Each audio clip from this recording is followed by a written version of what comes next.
All right, ladies and gentlemen, welcome back to my channel. I am the Fourth. Today we're going to be taking a look at a video by,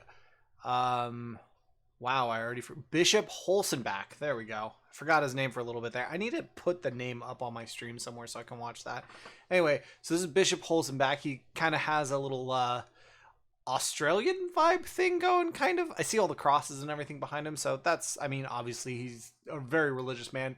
I also thought he might have some kind of Australian vibe because his title, in all caps, I'm not going to yell it because that's a lot of yelling. It's a very long title. If you're, having trouble with the flat earth theory, look what's on the unflag, a flat earth map. Now, I've heard this claim before that the UN is showing us that we have a flat earth because the flag that they use is a two-dimensional projection of what the earth and all its continents would look like because it's the United Nations. They wanted to include every continent that is part of the United Nations in the flag. So they had a two-dimensional projection of a three-dimensional object. So they're trying to say, well, that just shows it's actually the flat earth and that's the map. No, I disagree. But anyway, let's get into this. I need to speed him up because I have not yet, and he talks very slowly. So there we go, and let's just take it away. Let's hear what you have to say, Bishop.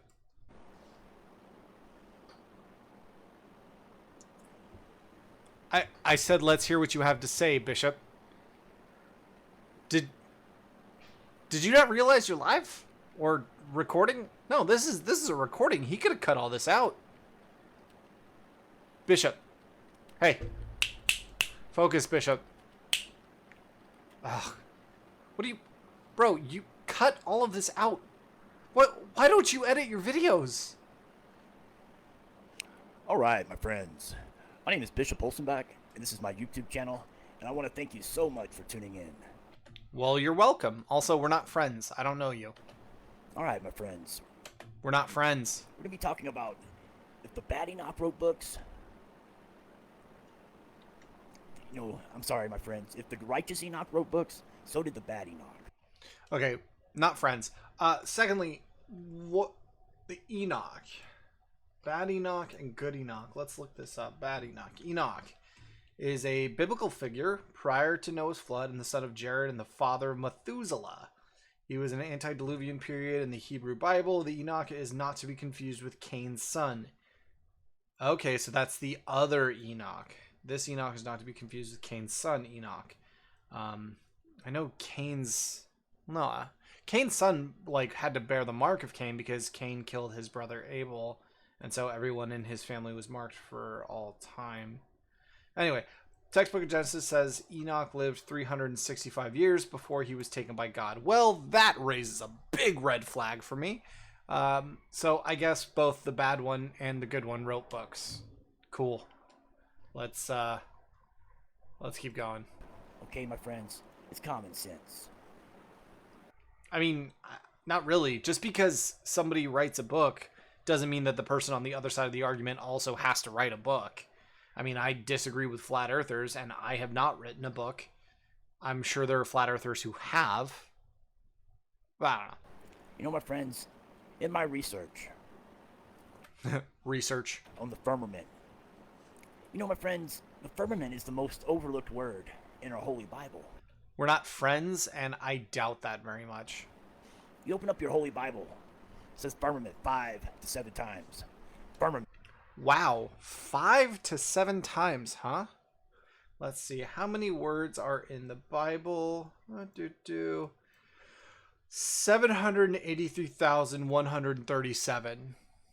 Now, I'm not a mathematician, but I don't think that's a very overlooked word, primarily because it doesn't appear very often.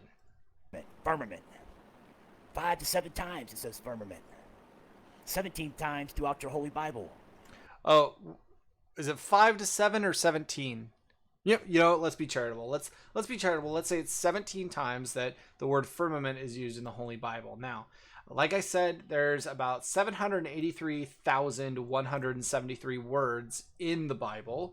So we're going to do a little math, and if we take this as a percentage, it looks like The word firmament is 0.002% of the words in the Bible.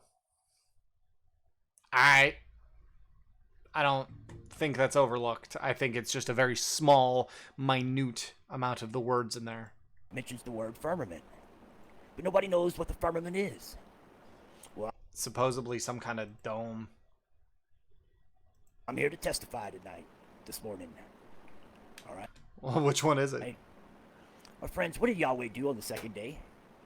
I don't know because I can't remember. First day was light. Second day was created the heavens and earth. Maybe?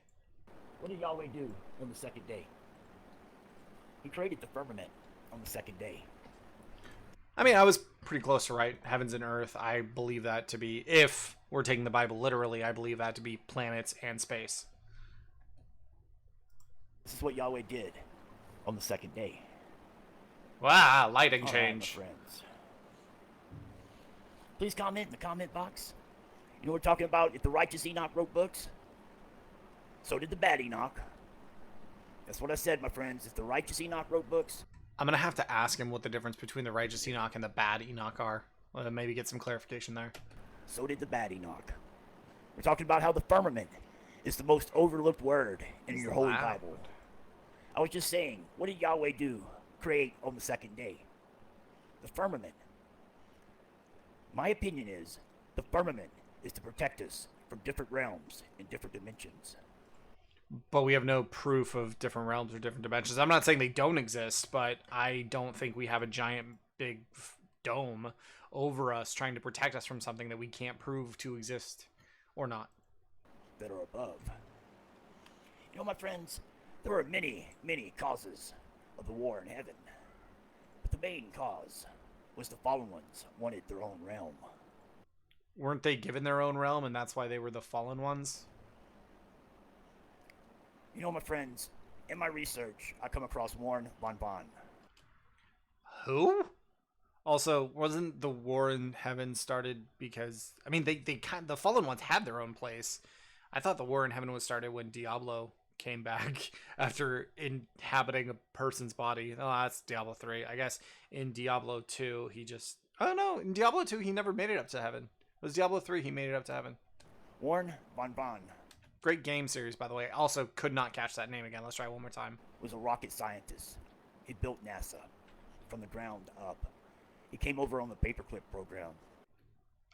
I think he's talking about Werner von Braun. After World War II. Yeah, that's got to be Warren Werner. von Braun built NASA. wait. One more time. I got to rewind him on that. But the main cause was the fallen ones wanted their own realm. Now, listen to how he pronounces this name. I thought it was Bonbon at first, and I was like, who is he talking about?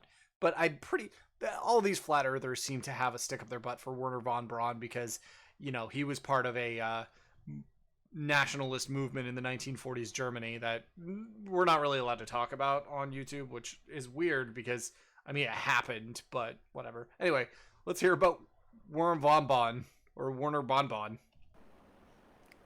You know, my friends, in my research, I come across Warren von Bon.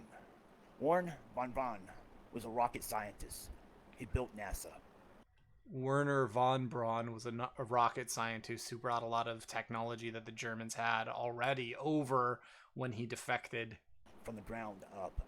He came over on the paperclip program after World War II. Warren von Braun built NASA. He built the first V-2 rocket in his 20s. I'm going to pay attention. I'm just going to take everything that he says about that as true. I don't really feel like digging into which rockets he built and how old he was when he did it. To Warren von Braun. My friends, would you like to know what's on? I like he's going to pay attention to him, but he can't even get his name right. Pay attention to Warren von Braun. Werner von Braun. My friends, would you like to know what's on his tombstone? What Yes. Warren von Braun left on his tombstone is from Psalms 19:1. All right. First of all, you don't leave something on your own tombstone. Other people put those things on your tombstone. For example, when my mom passed away, my dad got a dual plot and he put a ball of yarn with 2 knitting needles in it because she loved to knit. That was kind of her thing. She didn't say, yeah, do that to my tombstone. She just, she was dead. He got to decide what went on there to commemorate her life, and that was what he came up with.